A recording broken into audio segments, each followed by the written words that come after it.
Pourquoi il veut tuer ta vie de prière? Parce qu'il sait que si tu pries, Dieu qui est là, il va t'envoyer du renfort. I am blessed, I am blessed. I am blessed, I am blessed. I am blessed, I am, I am. I am blessed, I am blessed. I am blessed, I am blessed. I am blessed. Hello la famille, bienvenue sur ma chaîne YouTube. Pour ceux qui ne me connaissent pas, moi c'est Esther. Ici sur ma chaîne, on apprend à faire confiance à Dieu, renforcer sa foi et transformer sa vie sur tous les plans. Dans cette nouvelle vidéo, je vais vous éclaircir sur un point très important.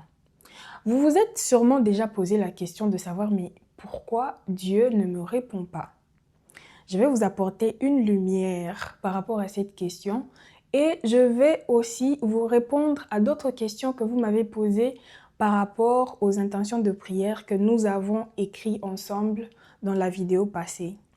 Si vous êtes nouveau ou nouvelle sur la chaîne, n'oubliez pas de vous abonner, de liker la vidéo pour ne pas oublier plus tard, d'activer votre cloche de notification pour ne pas rater ma prochaine vidéo. Sans plus tarder, commençons. Alors, voilà ce qui se passe quand tu pries. Voilà ce qui se passe quand nous prions, ok? Là, c'est toi. Tu es sur le point A, ok? Quand tu pries, tu fais une demande, Dieu va placer ta bénédiction au point C. Au point A, tu fais ta demande, tu écris tes intentions. Dieu répond parce que c'est un Dieu fidèle, ok, qui fait des promesses et qui réalise. Je vous ai déjà expliqué le processus de la demande. Dieu place une idée, un désir dans votre esprit. Ensuite, vous l'écrivez. Vous donnez votre intention. Vous demandez. Ok? Vous faites la demande au point A. Il place votre bénédiction au point C. Il vous répond. La distance qu'il y a entre le point A et le point C, ça s'appelle le processus. Mais entre le point A et le point C, nous avons le point B. Ok? Cette distance s'appelle le processus. Voilà. Qu'est-ce qui se passe? La Bible est claire à ce sujet. La foi sans œuvre est une foi morte. On est d'accord? Qu'est-ce que ça veut dire pour nous? Ça veut dire que prier ne suffit pas. Tu dois passer à l'action. Parce que tu ne vas pas demander quelque chose à Dieu et puis t'enfermer dans une chambre, espérer que la réponse va trouver le plafond pour venir à toi. Ça ne va pas se passer comme ça. Ça ne va pas marcher. Tu vas être déçu. Ok? Voilà ce qu'on va faire. Tu as prié. Pendant le processus, tu dois passer à l'action. Ça veut dire que tu dois te bouger. Parce que Dieu est disposé à te bénir. Et quand il met une bénédiction dans ta vie, il a un plan merveilleux pour toi, mais le plan ne va pas s'exécuter seul. Ce plan va être exécuté avec tes mains. Donc, tu ne vas pas demander et puis croiser les bras. Quand tu croises les bras, ça veut dire que tu as fait ta demande et tu restes là. Tu restes là. Alors que lui, il a mis ta bénédiction là. Tu penses qu'un jour ça va arriver? Bien sûr que non. Donc, qu'est-ce qu'il faut faire? Il faut bouger. Voilà. Pendant que tu es en train de bouger, tu vas passer par le processus. Qu'est-ce que le processus? Très souvent, nous prions. Tu as prié sûrement. Tu demandes à Dieu, Seigneur, restaure-moi, transforme ma vie, change ma situation. Ok? Nous tous, nous désirons un changement. J'imagine que la demande que tu as faite, c'était quelque chose de nouveau. Tu ne vas pas aller demander les anciennes choses à Dieu. Ok? Je ne pense pas qu'il y a quelqu'un parmi vous qui demande à Dieu les anciennes choses. Tu as déjà vécu la chose, tu as déjà profité de cette chose. Ensuite, elle devient encore ta demande. Je ne pense pas que ça soit le cas. Donc, quand tu fais ta demande, c'est quelque chose de nouveau. Ok? Ça veut dire que il te faut un changement pour pouvoir bénéficier de cette bénédiction. toi-même tu as prié. Toi-même tu as demandé à Dieu, Seigneur, change ma vie, change ma situation, transforme ma vie. Pendant le processus, le Dieu qui t'aime et qui veut te répondre va faire quoi? Il va te transformer, il va te changer, il va te restaurer. Le processus n'est pas une étape drôle. Je vais vous expliquer pourquoi. Pendant le processus, tu as demandé à Dieu de te changer, de te transformer. Il faut savoir que la transformation ou le changement, ça veut dire sortir d'un état vers un autre. On est d'accord? Pour changer quelque chose, il faut enlever quelque chose d'ancien pour mettre quelque chose de nouveau. On est ensemble sur ce point-là. Ça veut dire que quand tu demandes à Dieu de te changer, quand tu demandes à Dieu de te transformer, il va enlever les anciennes choses dans ta vie pour mettre les nouvelles choses. Tu as demandé le changement, ok? Quand tu demandes la transformation, ça veut dire que tu quittes d'une forme à une autre. Tu quittes d'une forme à une autre. Et c'est pas confortable. Parce que ça veut dire que tu ne vas plus avoir la forme que tu avais avant. Il va te donner une autre forme. Et pour ça, on doit perdre certaines choses auxquelles on était peut-être attaché. Ok? Il va enlever, il va changer. Il va changer nos mauvaises habitudes. Il va changer notre comportement. Il va remplacer certaines personnes auxquelles on était attaché.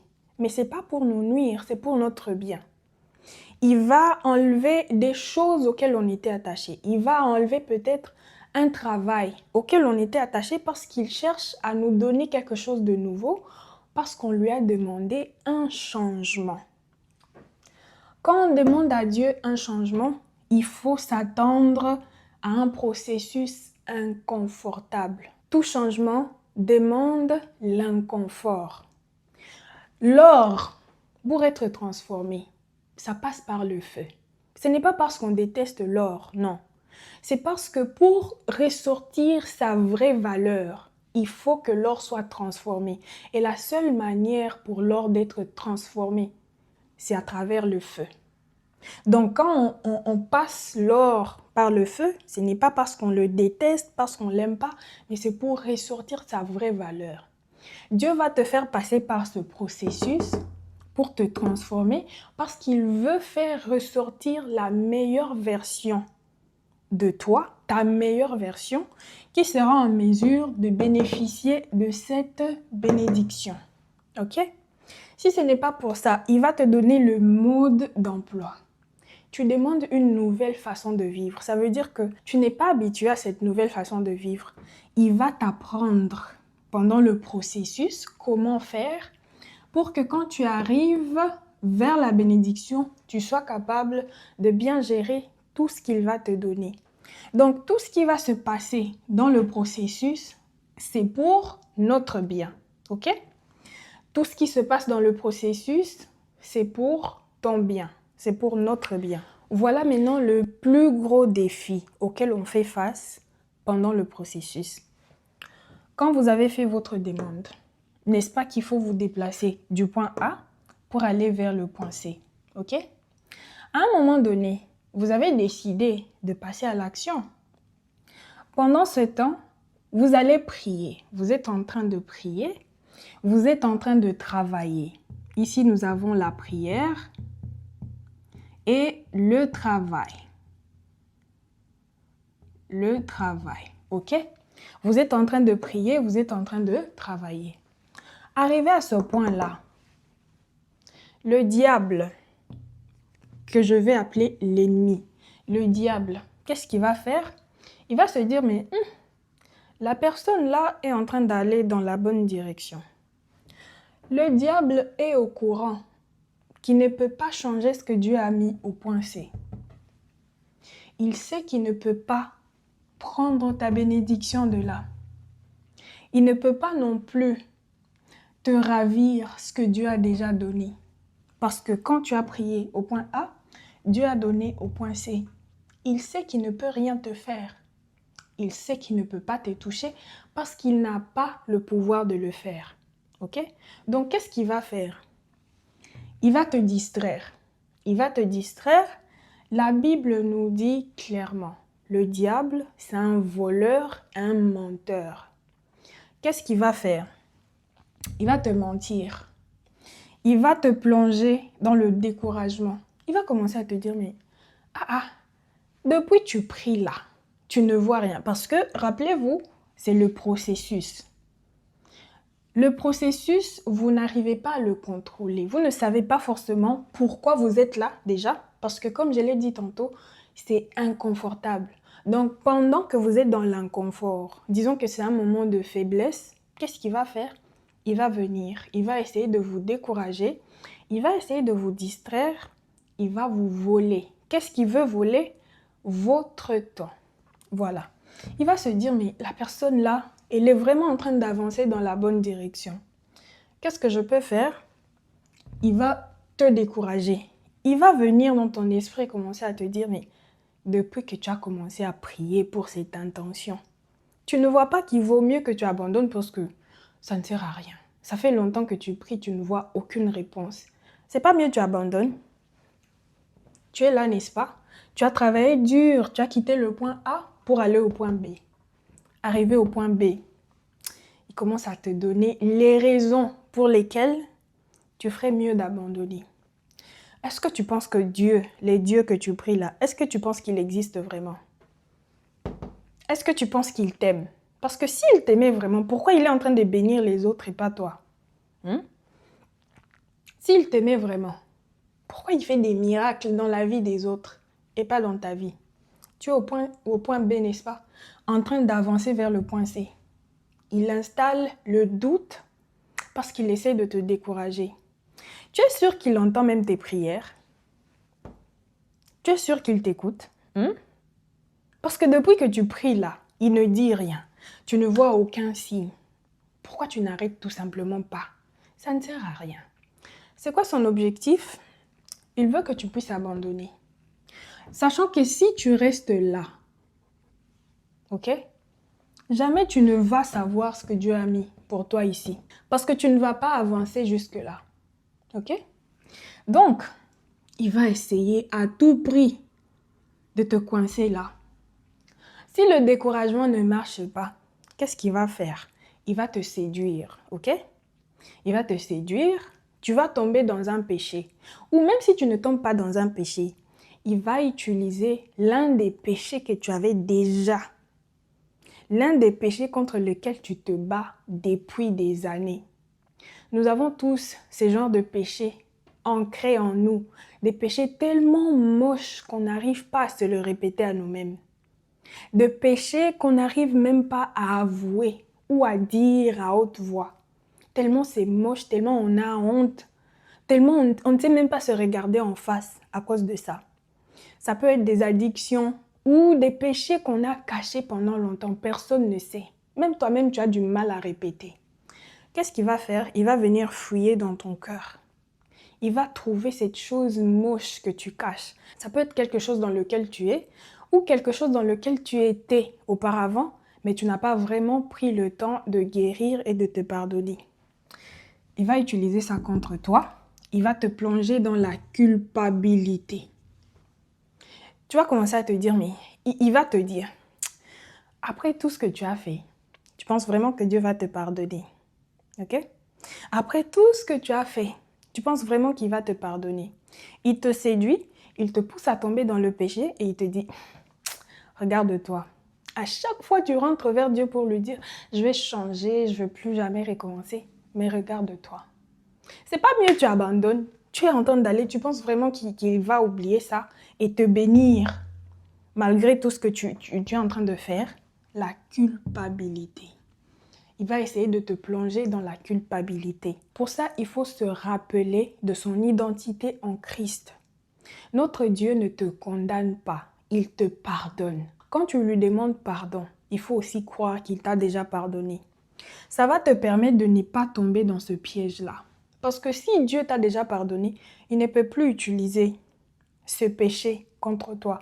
Et à chaque fois que tu tombes dans un péché, pour ne pas gâter ton processus et rester coincé là, reviens vers Dieu, demande-lui pardon.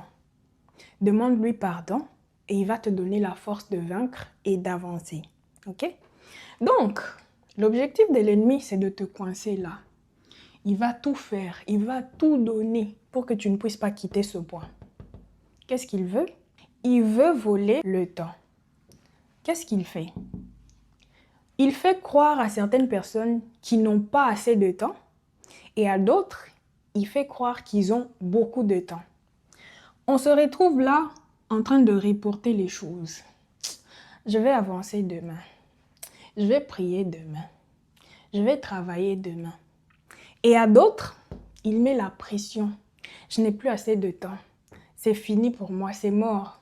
C'est mieux que j'arrête. C'est mieux que j'abandonne. C'est fini, je ne peux plus. J'ai perdu beaucoup de temps. C'est trop tard. Voleur. Il te vole le temps parce qu'il sait que le temps que tu vas perdre ici, ok, qui t'empêche d'aller là, c'est du temps perdu. Parce que Dieu, lui, avait déjà libéré. Dieu lui a déjà fait sa part. C'est à toi de faire ta part. Ok? Donc, voilà, la culpabilité. S'il arrive à t'avoir, s'il arrive à te convaincre, tu vas rester là. Tu restes là, coincé. C'est dans cet état que beaucoup d'entre nous se retrouvent, où tu te dis, mais pourquoi Dieu ne me répond pas? Pourquoi il ne fait rien? Pourquoi je prie, le problème ne change pas? Ici, même ta vie de prière va en prendre un coup. Parce que lui, là, l'ennemi, qu'est-ce qu'il a fait? Il t'a découragé, n'est-ce pas? Et il va te dire, c'est mieux que tu arrêtes de prier. C'est pas mieux que tu arrêtes de prier. Rappelle-toi, pour avancer, tu as besoin de la prière et le travail. La prière ne suffit pas, ok? La foi sans œuvre est une foi morte. Tu pries par la foi et tu dois accompagner par le travail. Il va arriver à te décourager dans le travail et dans la prière. Pourquoi il veut tuer ta vie de prière? Parce qu'il sait que si tu pries, Dieu qui est là, il va t'envoyer du renfort. Il va te fortifier. Tant que tu restes en contact avec lui, tu es fortifié. À chaque fois que tu n'arrives pas à bouger, il va te ravitailler. Donc, qu'est-ce que l'ennemi va faire? Il va essayer de tuer ta vie de prière ici. Il va te dire, depuis que tu avais commencé à prier là, ça t'a apporté quoi? C'est pas mieux que tu arrêtes ici. Tu vas te retrouver dans une position où prier, c'est devenu un fardeau pour toi. Tu n'arrives plus à prier. Même si tu pries, tu sens que c'est vide. Tu as l'impression que personne ne t'entend. Tu as l'impression que tu es en train de prier gratuitement dans le vide et que, voilà, peut-être que Dieu n'existe même pas. C'est là qu'on commence à douter de l'existence de Dieu. Pourquoi? Parce que l'ennemi est entré dans ton esprit et tu lui as laissé la place. Voilà ce qui arrive lorsqu'on décide de bouger. Quand tu décides de quitter ce point pour aller vers le point C. Okay? Il faut savoir qu'au fur et à mesure que tu avances, ça va devenir difficile. Pourquoi? Parce que l'ennemi ne veut pas que tu puisses avancer. Lui, son objectif, c'est de te garder là. Donc, plus tu avances, plus il va multiplier les tactiques pour te décourager et pour te convaincre d'abandonner. Qu'est-ce qu'il va utiliser? Il va utiliser le même processus que Dieu est en train d'utiliser pour te transformer contre toi. Je t'explique. Tu as demandé par exemple le changement dans ta vie. Ok? Dieu, lui, qu'est-ce qu'il va faire? Il te trouve peut-être dans une relation toxique. Il te dit, ma fille ou mon fils a besoin de changement. Donc, qu'est-ce que je fais? Je change. Je retire la relation toxique de sa vie parce que j'ai une meilleure personne pour mon fils ou pour ma fille. Ok? Le diable, qu'est-ce qu'il va faire? Il va prendre la même chose que Dieu a retirée. Il va utiliser ça dans un mauvais sens. Qu'est-ce qu'il va te dire? Toi, personne ne t'aimera jamais. Personne ne t'aimera. Toi, D'ailleurs, tu n'es même pas belle. Voilà pourquoi les gens te quittent ou voilà pourquoi cette personne ne veut pas de toi. Parce que tu ne mérites pas d'être aimé, tu n'es pas, voilà. Ou même pas ça, prenons un autre exemple. Le travail. Dieu, lui, tu lui demandes, quand tu demandes à Dieu les changements, ou tu demandes peut-être le travail parce que tu es au chômage, qu'est-ce qu'il fait? Dans le processus, il est en train de te construire ou il est en train d'installer le travail de tes rêves. Ou peut-être, il ne veut pas que tu puisses travailler, mais il veut que tu puisses créer. Créer, ok? Parce que oui, il peut te pousser à créer peut-être un business ou quelque chose qui va être bénéfique, pas seulement à toi, mais à d'autres personnes. Parce qu'il faut savoir que quand Dieu te bénit, ce n'est pas seulement toi qui es béni. Il bénit aussi les personnes dans ta vie, les personnes autour de toi. Il faut savoir que ta destinée est attachée à beaucoup de personnes. Ne sous-estime pas les idées que Dieu met dans ton esprit. Parce que ça va te servir à toi et à toute ta famille peut-être, ou à tout ton pays. Donc, tu n'arrives pas à trouver le travail et il vient, le voleur, il arrive, il te dit, en fait, tu sais pourquoi tu ne trouves pas le travail? Parce que tu es maudite. Voilà. Tu sais pourquoi tu ne trouves pas le travail? Ça vient de ta famille. Dans ta famille, personne ne trouve le travail. Ça a toujours été comme ça. Tu ne trouveras jamais. Regarde d'ailleurs, l'âge avance, tu ne fais rien de ta vie, tu ne gagnes rien. Bref, il va te faire te sentir comme la dernière personne sur la planète. L'âge avance, tu n'as rien. Tu n'auras jamais rien. Tu ne deviendras jamais personne. Il va te décourager. Le même processus que Dieu est en train d'utiliser pour te construire, il va utiliser ça pour te démoraliser. C'est pour ça que quand tu vas essayer d'avancer, tu te dis peut-être, c'est pas grave, ok? Je sais que Dieu a mis cette petite idée dans mon cœur et je peux avancer, je peux faire quelque chose dans ce sens-là pour pouvoir m'en sortir. Donc, il va multiplier de tactiques. S'il était au découragement, il va passer à la culpabilité.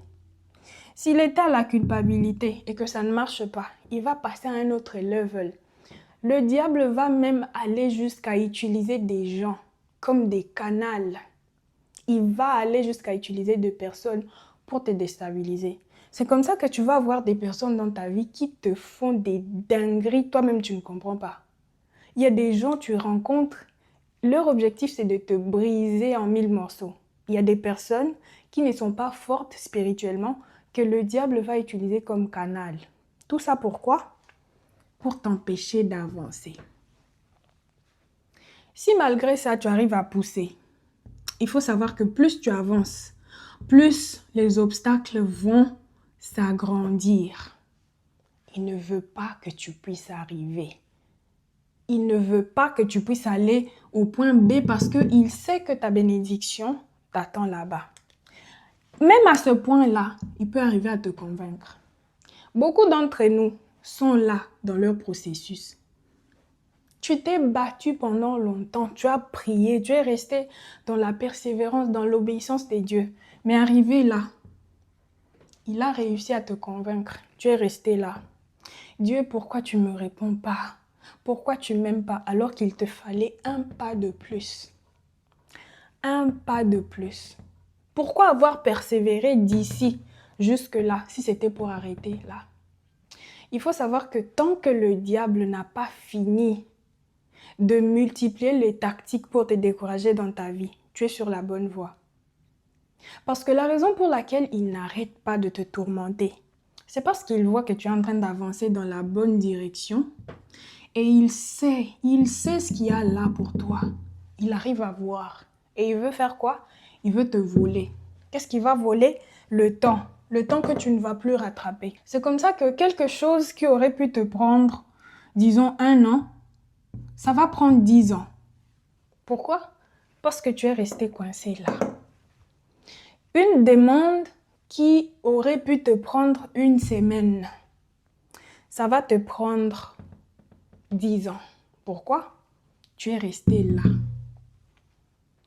Quand tu as prié, Dieu a répondu. Mais il faut sortir de là pour aller là. Et le processus est très inconfortable, mais ça en vaut la peine. Il faut savoir que la grandeur du processus, la grandeur des problèmes, difficultés que tu vas rencontrer là, sont aussi proportionnelles à la grandeur de la bénédiction ou des bénédictions qui t'attendent ici. Donc, plus tu as l'impression d'être en train de souffrir pendant le processus, plus la bénédiction en vaut la peine.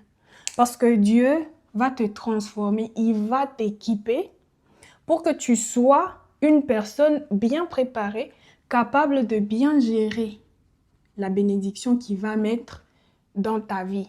C'est pour ça qu'il est très important de ne pas laisser le diable te coincer là. Si tu es coincé là, Dieu est là, n'est-ce pas? Il ne s'arrête jamais d'essayer de nous sortir de là. Il ne s'arrête jamais d'essayer de nous attirer vers notre bénédiction. Mais il faut savoir que Dieu nous a donné le libre arbitre. Il ne peut pas te forcer à faire quelque chose. Si tu es là et que tu refuses de quitter, il va te laisser. Il va te laisser. Il sera en train de faire des tentatives. Il va envoyer des personnes sur ton chemin. Il va envoyer des signes. Il va peut-être envoyer cette vidéo sur ton For You page pour que tu puisses voir, pour qu'il puisse essayer de voir si tu vas enfin bouger pour quitter ce point-là et aller vers la vie qu'il t'a préparée, aller vers la nouvelle saison. Ok? Il va essayer, il ne s'arrêtera jamais d'essayer parce que c'est un Dieu qui t'aime et tu représentes beaucoup à ses yeux. Tu as de la valeur à ses yeux, ok? Mais il ne peut pas te forcer. Il va falloir que tu te mettes au travail. À la question de savoir qu'est-ce qu'il faut faire après avoir écrit sa demande, il faut passer au travail.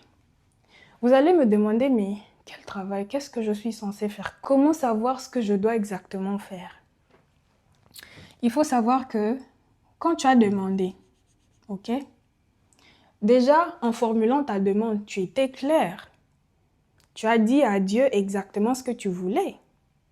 Maintenant, qu'est-ce que Dieu va faire? Il va mettre des idées dans ton esprit, des idées sur lesquelles tu dois travailler. Je vais vous donner l'exemple que j'avais donné dans la vidéo précédente. Pour toutes les personnes qui n'ont pas encore regardé la vidéo, allez le faire parce que ça va vous aider à comprendre tout ce que je suis en train de dire. Et donc, je vais vous donner mon exemple. Moi, dans la vidéo passée, j'avais fait la demande, par exemple, d'avoir 20 000 abonnés sur ma chaîne YouTube avant la fin de cette année, n'est-ce pas? J'ai demandé à Dieu, j'ai déclaré et j'ai écrit cette intention de prière que je voulais et que j'allais avoir 20 000 abonnés avant la fin de cette année. Est-ce que vous pensez que si je reste dans ma chambre, je suis assise, je regarde, vous pensez que les abonnés vont venir? Pour ça, j'ai un rôle à jouer. Ma responsabilité, c'est de faire quoi? De créer. Dieu va mettre des idées, des vidéos dans ma tête, comme celle que vous êtes en train de regarder. Je vais créer ces vidéos, je vais les traiter, je vais poster. Ok? Je vais poster. Au fur et à mesure que je serai en train de poster, Dieu va mettre les bonnes personnes sur mon chemin. Qu'est-ce que les personnes vont faire? Elles vont s'abonner. Et à la fin, ça veut dire mon point C, je vais avoir les 20 000 abonnés que je suis en train de demander. Ok? Qu'est-ce qui se passe? Le diable peut venir. Arrivé ici, il va me dire, mais depuis tu postes les vidéos là et que les gens ne like pas, c'est pas mieux que tu arrêtes. Le temps que tu passes là en train de traiter, tu penses que ça en vaut la peine? Ou il va passer par beaucoup de choses. Personne ne va regarder tes vidéos. Tu te fatigues pour rien. Hein? Arrête, abandonne tout simplement, ça ne sert à rien. Tu essaies de faire la star, abandonne, tu vois. Il va essayer de me décourager là. Si je l'écoute, je vais m'arrêter. Les 20 cas que Dieu a placés là, j'y arriverai jamais parce que je me suis arrêtée là. Les processus, mon processus par rapport à ma demande, par rapport à ma prière, c'est le temps que je consacre à créer ces vidéos, le nombre d'heures que je ne dors pas. La vidéo que j'ai postée la fois passée, j'ai carrément pas dormi pour pouvoir traiter et poster. Le nombre d'heures que je dépense en train de traiter. Les idées que je dois collecter. Les choses. Je dois même acheter les tableaux pour vous offrir du contenu. Il va me dire, mais tout ce que tu fais là, c'est pourquoi? C'est pour 2 j'aime. Parce que oui, c'est ce qu'il va essayer de faire. Si je l'écoute, je vais m'arrêter là. Et à la fin de l'année, vous allez venir, je suis peut-être à combien 8K. Et ça s'est arrêté là. Pourtant, Dieu, lui, m'avait déjà offert le 20K. Et peut-être plus. Vous voyez? Donc, ma part à moi, c'est faire quoi? Par rapport à ma demande, ma part à moi, par rapport à ma demande, c'est de créer les vidéos qui vont mettre dans mon esprit, de poster tous les dimanches comme je vous l'ai promis, ok? De poster tous les dimanches, de faire ma part et d'attendre, d'avancer dans le processus jusqu'à arriver là, où il a promis et où il a déjà réalisé. Donc, j'ai demandé, je fais ma part parce que Dieu a déjà fait sa part. C'est la même chose pour toi. Tu as demandé, par exemple, le travail. Tu es là. Tu penses que tu vas demander le travail et puis t'asseoir. Tu n'écris pas des CV. Tu ne vas pas déposer ta demande quelque part. C'est où on va t'employer? Dans la cuisine?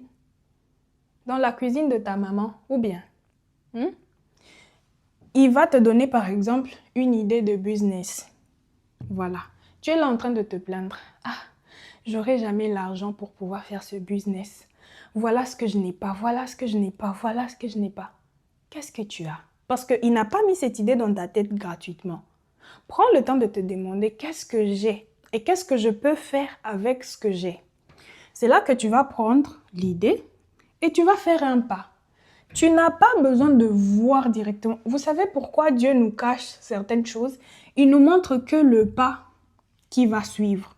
Par exemple, tu vas vers le point C, il te montre le point B d'abord. Ça veut dire le prochain pas que tu dois faire. Vous savez pourquoi? Parce que des fois, si on voit ce qu'il y a là, et qu'on voit le processus qui conduit vers le point là, on peut être découragé et rentrer. Vous connaissez l'histoire de Joseph. Vous savez que Joseph, il avait reçu la promesse quand il avait 17 ans. 17 ans. Et Dieu a répondu quand il avait 30 ans. Le processus par lequel il est passé, il a été trahi par ses frères, il a été abandonné, j'étais dans un trou, il a été esclave, il a été jeté en prison. Vous connaissez l'histoire. Vous pensez que si Dieu avait dit à Joseph,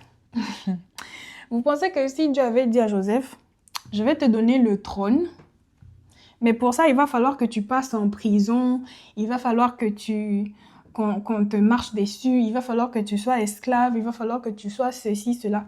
Vous pensez que si Dieu avait montré ça à Joseph, il aurait accepté le trône là? Moi-même, j'aurais refusé à sa place. Donc, il y a une raison pour laquelle on ne contrôle pas le processus. Mais on contrôle le prochain pas. Quand tu es déjà disposé, tu as déjà une idée de business par exemple, au lieu de te demander « je n'ai pas l'argent pour commencer, je n'ai rien », demande-toi « qu'est-ce que j'ai ?» À part l'argent déjà, parce que c'est Dieu qui va te donner l'argent avec lequel tu vas commencer. Ok? Mais tu dois faire ta part. Si par exemple, il voulait que tu puisses d'abord écrire le business plan, ok? Ensuite, il va envoyer le fonds. Mais tu es là, tu n'as même pas encore ouvert le cahier, tu n'as même pas encore écrit quelque part l'idée de business en question. Tu attends le financement. Tu attends 100 000 $, tu attends 10 millions de dollars. Et on oublie des fois que c'est la personne qui sait comment gérer 10 $, qui va savoir gérer 100 $ et qui va aussi gérer 1000 $ et beaucoup plus. On a tendance à sauter le processus en termes d'argent. Tu ne sais pas gérer 10 dollars, tu veux déjà gérer 100 000.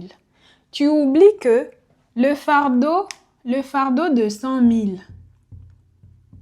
000, il faut avoir aussi une connaissance qui vaut 100 000. Dieu t'envoie une idée, mais qui doit commencer par, disons, 100 francs. Toi, tu sous-estimes l'idée parce que tu te dis que, toi, le projet que tu as dans ta tête, c'est 100 000. C'est 100 francs qui commence et qui grandit pendant le processus qui va devenir 100 000. La petite idée là que tu es en train de sous-estimer, parce que la grosse image que tu as dans ta tête, c'est ça. C'est l'idée même. C'est l'idée même qui va te sortir de la situation dans laquelle tu te trouves. Tu demandes à Dieu telle somme d'argent. Tu as un compte en banque. J'avais fait une demande la fois passée où je dis, Seigneur, j'ai besoin de 10 000 dollars dans mon compte. Toi aussi, tu fais la demande de 10 000 peut-être. Est-ce que tu as même un compte en banque? Par la foi, quitte ta maison, va dans la banque, crée le compte. Même si Dieu voulait te mettre cet argent dans le compte en banque, il va mettre ça où? Hein? Il va mettre ça où? Tu veux voyager. Commence par faire le processus de passeport. Parce que tu as la foi. Tu as écrit par rapport à ton voyage, tu as demandé, Dieu t'a déjà répondu. Mais il faut un processus pour voyager, pour aller dans un autre pays. Et si tu commençais par acheter un passeport par la foi, fais d'abord un pas, Dieu va te montrer la lumière par rapport à l'autre pas. D'autres se disent, je n'arrive pas à lire la Bible, je n'arrive pas à comprendre la parole de Dieu. Tu dis ça alors que ta Bible est fermée. Commence par ouvrir la Bible. Pendant que tu es en train de lire, dis à Dieu, Seigneur, je n'arrive pas à comprendre. Mais on est toujours en train de se plaindre alors qu'on est en dehors du contexte. Seigneur, je n'arrive pas à comprendre.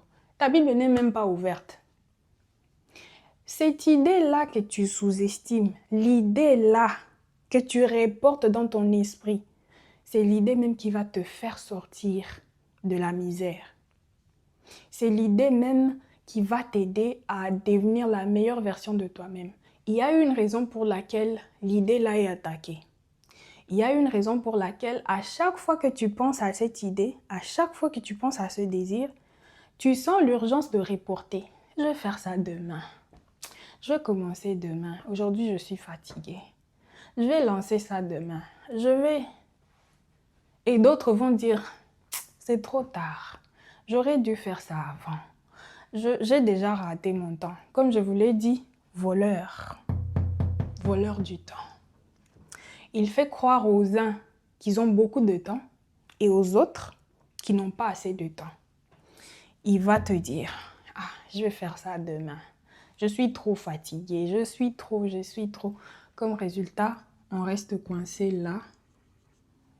Et beaucoup, si on ne fait pas attention, ne vont jamais arriver ici. Si on ne se décide pas de bouger. Ça fait mal, tu bouges. Tu ne comprends rien, tu bouges. Tu pleures, tu bouges quand même. N'arrête pas d'avancer. Le diable va essayer, il va tout essayer pour te décourager dans le processus. Il va tout faire pour que tu puisses t'arrêter. N'arrête pas. Ne t'arrête pas. Ne t'arrête surtout pas. Même si ça devient difficile, même si tu pleures, ta vie de prière va te soutenir. À chaque fois que tu sens que tu n'as plus la force, dis à Dieu, Seigneur, je ne comprends pas ce qui arrive, mais je te fais confiance. J'ai besoin de toi. Aide-moi. Si là déjà tu es ta vie de prière ici, aujourd'hui, décide de réanimer cette vie-là. Parce que c'est à travers la prière que Dieu va te ravitailler. C'est à travers la prière qu'il va mettre des idées dans ton esprit qui vont t'aider à avancer dans le processus. C'est à travers la prière qu'il va te donner les bonnes idées sur lesquelles tu vas travailler. Ok? Tu vas passer à l'action pour arriver vers ta bénédiction, pour arriver vers la saison qu'il t'a préparée, pour arriver vers la personne qui veut que tu deviennes. N'arrête pas de prier, n'arrête pas de travailler. Surtout, ne laisse pas l'ennemi gâcher le travail que Dieu est en train de faire dans ta vie. J'espère que j'ai bien expliqué. Si ce n'est pas le cas, n'hésitez pas à m'envoyer vos questions dans les commentaires. Et prochainement, je vais vous expliquer en détail comment sortir de là. Comment sortir de là au cas où vous vous sentez coincé. Dans la prochaine vidéo, je vous expliquerai comment sortir de là pour aller vers ces bénédictions. En sachant que Dieu a un plan merveilleux, mais ce plan ne va pas s'exécuter sans toi. Ce plan ne va pas s'exécuter si tu ne décides pas de passer au travail. Si vous avez aimé ce contenu, n'oubliez pas de liker, de partager cette vidéo avec 2 de vos frères pour que nous puissions ensemble bénéficier de la grâce des dieux. Activez votre cloche de notification pour ne pas rater ma prochaine vidéo et que Dieu vous garde. À la prochaine.